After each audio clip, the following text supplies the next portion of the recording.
ગુજરાતના પનોતા પુત્ર અને દેશના યશસ્વી વડાપ્રધાન શ્રી નરેન્દ્રભાઈ મોદી સાહેબના જન્મદિવસ નિમિત્તે યોજના સેવા પખવાડિયામાં વિવિધ કાર્યક્રમો અંતર્ગત ઉના શહેર તાલુકા ભારતીય જનતા પાર્ટીની કાર્યશાળા ઉના નગરપાલિકા ભવનમાં યોજાઈ.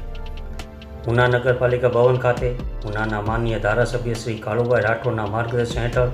ગુજરાતના પનોતા પુત્ર અને દેશના યશસ્વી વડાપ્રધાન શ્રી નરેન્દ્રભાઈ મોદી સાહેબના જન્મદિવસ નિમિત્તે યોજના સેવા પખવાડિયામાં વિવિધ કાર્યક્રમો અંતર્ગત ઉના શહેર તાલુકા ભારતીય જનતા પાર્ટીની કાર્યશાળા યોજાઈ હતી. આ કાર્યશાળામાં તાલુકા પંચાયતના સદસ્યશ્રીઓ, શક્તિ કેન્દ્રના સંયોજકશ્રીઓ, દરેક ગામના સરપંચશ્રીઓ, નગરપાલિકાના સદસ્યો અને સંગઠનના વિવિધ મોરચાના હોદ્દેદારો અને સેવા પખવાડિયા અંતર્ગત 17 સપ્ટેમ્બરથી 2 ઓક્ટોબર સુધી યોજનાર વિવિધ કાર્યક્રમો અંતર્ગત માહિતગાર કરવામાં આવ્યા હતા.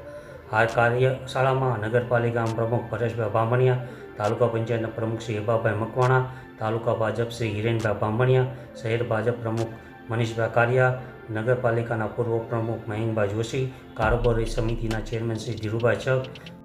શહેર ભાજપ મહામંત્રી